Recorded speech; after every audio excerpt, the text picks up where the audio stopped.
శ్రీ గురుభ్యో నమ. సింహీ అపరాజిత మహామంత్రాలయానికి స్వాగతం. అహం కమలానందనాథ. ఉచ్ఛిష్ట విద్యలు సాధారణంగా శాక్తేయ విద్యాక్రమంలో శ్రౌత ధర్మం అంటారు. శ్రౌత ధర్మం అంటే మడిగా ఉండడం, శుభ్రంగా ఉండడం.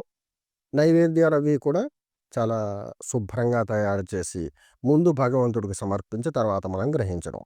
ఇవన్నీ ప్రతి విద్యలోనూ ఉంటాయి.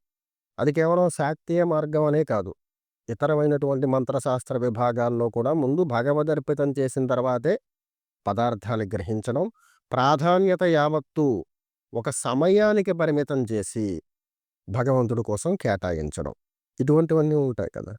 కానీ ఉచ్ఛిష్ట విద్యలు, వీటి గురించి చాలామంది వినే ఉంటారు. ఉచ్ఛిష్ట విద్య అంటే అది సాధారణంగా మనం చేసేటువంటి విద్యారాజానికి భిన్నంగా ఉంటుంది. ఇక భిన్నత్వం అనేది కేవలం జపసాధనలో మాత్రమే కాదు, ప్రవర్తన, ఆహార నియమాలు, నైవేద్యం, వీటన్నిటికీ కూడా ఈ భిన్నత్వం ఆపాదించబడుతుందన్నమాట. ఉచ్ఛిష్ట విద్య చేయడం అంటే చాలా సులభమైన పని, ఎవరైనా చేయొచ్చు అనుకుంటారు. అలా సాధ్యపడదు. ఉచ్ఛిష్ట విద్య అనేది కూడా శాక్తేయ విద్యల్లో శ్రౌత ధర్మాన్ని పోలినటువంటి విద్యలు దక్షిణాచార వామాచార మార్గాల్లో ఎలా చెప్పబడతాయో అటువంటి నియమాలనే పోలి ఉంటాయి. అవే నియమాలు వీటికి ఆపాదించబడతాయి. కేవలం నైవేద్యం, సాధన పద్ధతి, వీటిల్లో మాత్రమే మార్పు ఉంటుంది. ఇక కర్ణ విద్యా సంప్రదాయాల్లోకి వెళితే కర్ణ విద్యల్లాగే ఉచ్ఛిష్ట విద్యలు కూడా భూత భవిష్యత్ వర్తమానాల్ని తెలియచేస్తాయని కొంతమంది అనుకుంటారు. ఉచ్ఛిష్ట విద్యలు అది గణపతికి సంబంధించిందైనా, మాతంగికి సంబంధించిందైనా, ఆంజనేయానికి సంబంధించిందైనా, అంటే ఏ దేవీ దేవతలకు సంబంధించినటువంటి ఉచ్ఛిష్ట విద్యలైనా సరే స్ఫురణ విద్యలుగా మాత్రమే పనిచేస్తాయి. ప్రతి దేవీ దేవతకు సంబంధించిన మంత్రానికి ఉచ్ఛిష్టం ఉంటుందని లేదు. అందులో కొన్ని మార్గాలకు మాత్రమే చెప్పబడ్డాయి. చాలామందికి తెలిసిన ఉచ్ఛిష్ట విద్య ఉచ్ఛిష్ట గణపతి. ఈ సాధన కర్ణ విద్యని పోలి ఉంటుంది. ఇది చేస్తే కనుక భూత భవిష్యత్ వర్తమానాలు తెలుస్తాయి అనుకుంటారు. స్ఫురణం మాత్రం ఖచ్చితంగా చెప్తుంది. నేను గతంలో స్ఫురణ విద్యలకు సంబంధించిన లక్షణాలు చెప్పినప్పుడు కర్ణ విద్య అనేది ఒక వ్యక్తి మన దగ్గరకు వచ్చి తన వస్తువు పోయిందనో, గేదె తప్పిపోయిందనో చెప్పాడు అనుకోండి, ఫలానా ఊర్లో ఫలానా ఇంట్లో ఉంటుంది అని చెప్పేసి కర్ణ విద్య చెప్తుంది. అదే ఉచ్ఛిష్ట విద్య అయితే కనుక ఆ దిశగా ప్రయత్నం చేయని చెప్తుంది. అంటే ఆ మార్గంలో వెళ్ళు అని చెప్తుంది. స్ఫురణ విద్య కేవలం అవును కాదు ఇటువంటి విషయాలే చెప్తుంది. కర్ణ విద్య అనేది సంపూర్ణంగా చెప్తుంది. ఈ ఉచ్ఛిష్ట గణపతి అనేది స్ఫురణ విద్య. దీని గతంలో చాలామంది ఆచరించారు, మంగళప్రదమైన ఫలితాలు పొందారు. అది వినియోగం మీద ఆధారపడి ఉంటుంది. ఉచ్ఛిష్ట విద్య అయినంత మాత్రాన ప్రమాదకరం అనే కాదు. కానీ వాడుకలో ఏం జరుగుతుందో తెలుసా? కొద్ది రోజులు గడిచేటప్పటికీ దాన్ని పూర్తిగా స్వార్థ ప్రయోజనాలకు ఉపయోగించడం మొదలు పెడతారు. తనకు తగ్గట్టుగా ఎదుటి పరిస్థితిని మార్చేందుకు ప్రయత్నం చేస్తారు. దానివల్ల సమస్యలు వస్తాయి. ఉచ్ఛిష్ట గణపతికి సంబంధించి ఈరోజు కార్యక్రమంలో కొన్ని విషయాలు తెలుసుకుందాం. ఇది ఒక్క కార్యక్రమంలో ఉచ్ఛిష్ట గణపతికి సంబంధించిన విషయాలు పూర్తిగా తెలుసుకోవడం కష్టం. ఇక అందులో చాలా మంత్రాలు ఉన్నాయి. ఏ ఏ మంత్రాలు ప్రస్తుతం ఆమోదయోగ్యంగా ఆచరిస్తున్నటువంటి ఉన్నాయో వాటి గురించి కూడా ప్రస్తావన చేస్తాం. వాటి ఋషి ఛందస్సు, వాటి సాధనా విధానం, ప్రయోగతంతు, ఇవి కూడా మీకు తెలియజేస్తాను. ముందుగా ఉచ్ఛిష్ట విద్యల గురించి సమగ్రంగా తెలుసుకుని ఉచ్ఛిష్ట గణపతి సాధన గురించి తెలుసుకుంటే సాధన ఎలా చేయాలి, సాధనలో చెప్పబడేటువంటి నియమానేమిటి, మంత్ర విధానం, ఋషి ఛందస్సు ఎలా ఉంటాయనే అంశాల గురించి చర్చించుకోవచ్చు. కొన్ని చిత్రాల్లో ఉచ్ఛిష్ట గణపతిని చూపించినప్పుడు గణపతి యొక్క కుడి పక్కన కుడి తొడ మీద స్త్రీ కనిపిస్తుంది. మరికొన్ని చిత్రాల్లో ఎడమ పక్కన తొడ మీద స్త్రీ కనిపిస్తూ ఉంటుంది. ఆ స్త్రీని కొందరు లక్ష్మి అని చెప్తారు. వాస్తవంగా లక్ష్మి కాదు, శక్తి అని పిలుస్తారు. ఆ రూపానికి ప్రత్యేకమైన పేరు లేదు, శక్తి. దానిని మన పరిభాషలో చెప్పాలంటే ఎనర్జీ అన్నమాట. శక్తి అనే పదానికి అర్థం స్త్రీగా చెప్తారు. అందుచేతనే స్త్రీని కూర్చోబెట్టుకొని ఉచ్ఛిష్ట విధి అంటే ఒక ఉన్నతుడు ఏం చెయ్యడో ఆ రూపాన్ని మనకి ఆ చిత్రాల్లో ప్రబోధిస్తూ ఉంటారు, చూపిస్తూ ఉంటారనమాట. ఆయన యొక్క తొండం ఆయన తొడ మీద కూర్చున్నటువంటి శక్తి మర్మాంగానికి దగ్గరగా ఉంటుంది. ఇది చాలా చిత్రాల్లో మనం చూసే ఉంటాం. దీన్ని చూసి కొంతమంది కొన్ని రకాల అభిప్రాయాలు పడుతూ ఉంటారు. సాధారణంగా ఒక వ్యక్తి తన స్త్రీతో కలిసి ఉన్నప్పుడు ఎలాగైతే ప్రవర్తిస్తాడో, ప్రపంచానికి ఎలాగైతే కనిపిస్తాడో, దానికి భిన్నంగా ఈ రూపంలో కనిపిస్తూ ఉంటుంది. దానికి కారణం ఏంటంటే, ఉచ్ఛిష్టము అంటే వర్జించింది, విడువదగినది, కానిది అనేటువంటి అర్థాలొస్తాయి. ఈ ఉచ్ఛిష్ట గణపతి సాధన చేసేటప్పుడు సాధకులు, వాళ్ళు ఏ మంత్రాన్ని ఎంచుకున్నా మధ్యాహ్నం భోజనం చేసేటప్పుడు, భోజనాన్ని వాళ్ళే స్వయంగా సిద్ధపరచుకోవాలి. భోజనం చేసేటప్పుడు చివరగా తినేటువంటి పదార్థం ఏదైతే ఉంటుందో దానిని అన్నంలో కలిపిన తర్వాత ఆ ముద్దను ఆకు చివర పెట్టి దాన్ని గణపతి స్వరూపంగా భావిస్తూ మనస్సులో నమస్కరించుకుని జపవిధులు కొనసాగిస్తూ ఉంటారు. భోజనం అయిన తర్వాతే ముహూర్త కాలం కనీసంగా భోజపాత్ర, మనం ఎక్కడైతే భోజనం చేయడానికి కూర్చుని మన ముందు పాత్ర ఉందో అదే ఆసనంలో ఉండగా ముహూర్త కాలం దాటి జపం చేయాల్సినటువంటి పరిస్థితి, అటువంటి లక్షణాలు ఈ మంత్రానికి తెలియచేయబడ్డాయి. వాటిని అలా ఆచరించడం చేత మాత్రమే ఆ మంత్రం పటుత్వానికి నోచుకుంటుంది. మీరు గమనించారా? ఏ మంత్రమైనా అన్నం తిన్న తర్వాత దాంట్లో మిగిలిపోయినటువంటి శేషాన్ని చివరికి పెట్టి మనం జపం చేయడం గురించి ఎప్పుడైనా విన్నారా? సాధారణంగా చాలామంది భోజనం చేసేటప్పుడు అభీష్ట దేవతను తలుచుకుని ముందుగానే అన్న పదార్థాన్ని తీసి పక్కన పెట్టి నమస్కారం చేసుకుని, అంటే నేను ఏదైతే గ్రహిస్తున్నానో ముందుగా భగవదర్పితం, అది ప్రభూత బలే కావచ్చు, భగవదర్పితం చేసేసి తర్వాత శేషాలు నేను గ్రహిస్తాను అనే దానికి అర్థంగా దాన్ని సూచిస్తారు. కానీ ఉచ్ఛిష్ట విద్యల్లో గ్రహించేసిన తర్వాత మిగిలిపోయిన దాన్ని ఆకు చివర పెట్టి దానికో ఆకృతిని ఆపాదించి దాన్ని గణపతి స్వరూపంగా భావించి జప విధులు కొనసాగిస్తూ ఉంటారు. ఇందులో తాంబూల చరవణం ప్రధానంగా చెప్పబడి ఉంటుంది. సాధారణంగా శాక్తేయంలో చక్రార్చన చేసినప్పుడు మాత్రమే నోరు దుర్గంధం రాకుండా తాంబూలాన్ని నములుతూ దాన్ని గ్రహిస్తూ ఆ విధి కొనసాగించమని చెప్తాడు. కానీ ఉచ్ఛిష్ట విద్యలో ఎలాగో తెలిసిన, మనం తాంబూల చరవణం చేస్తాం కదా, అది మింగడానికి ఉండదనమాట. బయటికి ఉమ్మి వేస్తూ ఆ జపం అనేది లోపల ఆంతరంగికంగా జరుగుతూనే ఉంటుంది. తాంబూల చరవణం కూడా జరుగుతూనే ఉంటుంది. ఆ నమలడం వల్ల వచ్చేటువంటి రసాన్ని ఉమ్ముతూ, శేషాన్ని ఉమ్ముతూ జపాన్ని చేస్తారు.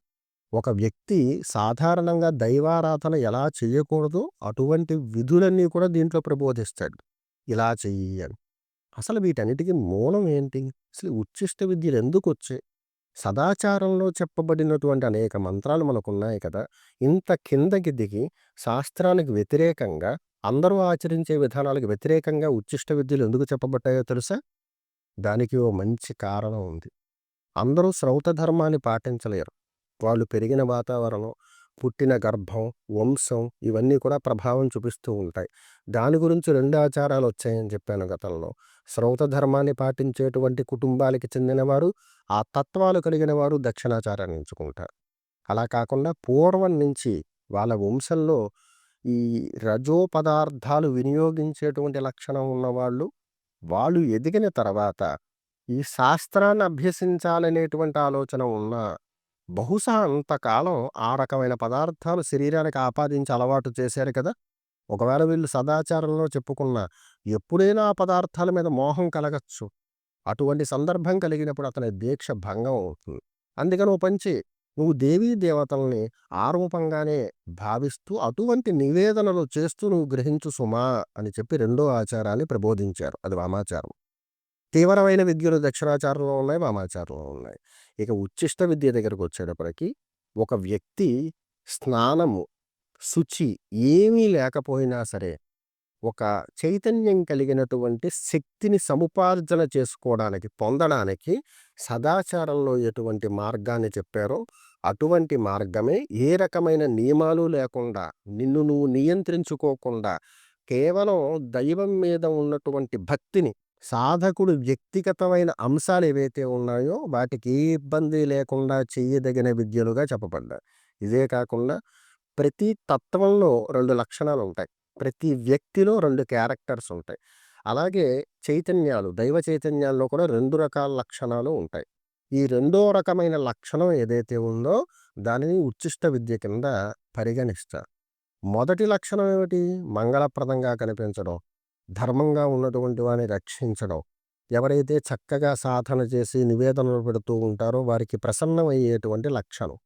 వీటికి భిన్నంగా ఎవరైతే బాగా దిగజారి కింద స్థాయి నుంచి వాళ్ళు ఉన్న పరిస్థితికి దగ్గరగా ఈ ఉచ్చిష్ట మార్గాన్ని ఎంచుకుని ప్రేరణ చేయడం వల్ల కూడా చైతన్యాన్ని వశపరుచుకోవచ్చు. ఉచ్చిష్ట విద్యలు చేయడం అందరికీ సాధ్యం కాదు. కానీ ఎవరైతే ఆసక్తి కలిగి ఉంటారో వాళ్ళు ఉచ్చిష్ట విద్య చేయొచ్చు. ప్రత్యేకంగా ఉచ్చిష్ట గణపతికి సంబంధించి అనేక ప్రోక్తాలు అనేక గ్రంథాల్లో చెప్పబడ్డాయి. వాటి గురించి కూడా మీకు విపులంగా ప్రస్తావన చేస్తాం. చెప్పాను కదా, ఇదొక్క కార్యక్రమంలో అయ్యే పని కాదు.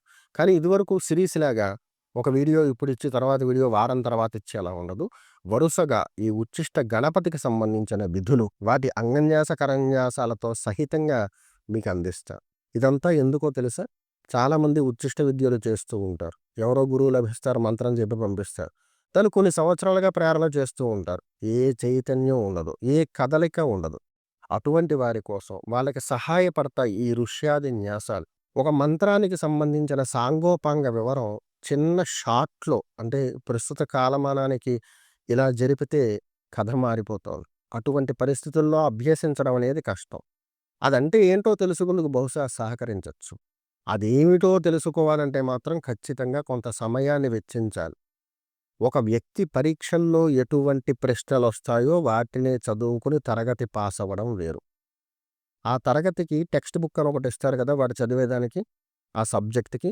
అదంతా చదివి ఏది అడుగుతారో అది రాయడం వేరు. ఈ రెండిట్లో మంత్రశాస్త్రం అనేది మొత్తం తెలుసుకుని ఎగ్జామ్ రాయని చెప్తుంది. అంతేగాని ఏ ప్రశ్న వస్తుందో అదే చదువుకోమని కాదు. ఎందుకంటే ఇక్కడ దీక్షానామం ప్రధానం కాదు. అది బిరుదేమీ కాదు, బాధ్యత. అందుచేతనే ఒక్కో వీడియో 10 నిమిషాలు, 20 నిమిషాలు, అర్ధగంట ఇంత పెద్దగా ఎందుకొస్తాయంటే దానికి సంబంధించిన వివరం పూర్తిగా తెలియచేయడం కోసం. ఉచ్చిష్ట గణపతి విద్య చాలా పటుత్వం కలిగింది. ఇది స్ఫురణ విద్య, కర్ణ విద్య కాదు. ఉచ్చిష్ట గణపతిలో కూడా కర్ణ విద్యలున్నాయి. అంటే ఉచ్చిష్ట గణపతి విద్యని, స్ఫురణ విద్యని ఏ స్థాయిలో ప్రేరణ చేస్తే కర్ణ విద్యలాగా భూత భవిష్యత్ వర్తమానాలను గణించగలుగుతుంది అనేటువంటి అంశాన్ని కూడా మీకు తెలియజేస్తాను. ఈ ఉచ్చిష్ట విద్యల్లో కొన్ని ప్రమాణాలలో కొన్ని స్టేజెస్ చెప్పబడ్డాయి. తొలి దశలో చెప్పుకునేటువంటి వారు ఇంటి పట్టున ఈ చిన్న చిన్న నియమాలు ఏవైతే ఉన్నాయో ఇవి పాటించుకుంటూ సుమారుగా 3 మాసాల వరకు సాధన కొనసాగించవచ్చు. ఇది అయిపోయిన తర్వాత సెకండ్ స్టేజ్‌లోకి వెళ్ళిన తర్వాత వాళ్ళ సాధనా మార్గంలో చాలా మార్పులొస్తాయి. అందులో అఘోర సాధనా పద్ధతి అని ఉంటుంది. దాన్ని కూడా ఆచరించాల్సి ఉంటుంది. అంటే తీవ్రమైనటువంటి జప సాధనలు నిర్వహించాల్సి ఉంటుంది. ఇక మూడోది, ఇది కూడా అఘోర సంప్రదాయంలాగే తీవ్రతరమైనది. కాకపోతే దీన్ని అసురీ సంప్రదాయం అంటారు. అంటే ఒక వ్యక్తి తన శరీరానికి సంబంధించినటువంటి ఏ భోగాన్ని అనుభవించకుండా పూర్తిగా మంత్రంతో మమేకమయ్యేటువంటి స్థితి కింద దీన్ని అభివర్ణిస్తారు. ఈ 3 స్థితుల గురించి కూడా మీకు విపులంగా తెలియచేసే ప్రయత్నం చేస్తాను. ఈ కార్యక్రమాన్ని కొత్తగా చూస్తున్నవారు, ఛానల్‌కి కొత్తగా వచ్చినటువంటి వాళ్ళు సబ్స్క్రైబ్ చేసుకుని ఈ విధులతో పాటుగా మంత్రశాస్త్రానికి సంబంధించిన సాంగోపాంగ వివరాలన్నీ కూడా సింహి అపరాజిత ఛానల్లో ఉంటాయి. వాటిని చూసి శాస్త్రజ్ఞానాన్ని పెంచుకునే ప్రయత్నం చేయగలరు. సర్వేజన సుఖినో భవంతు. అహం కమలానందనాథ.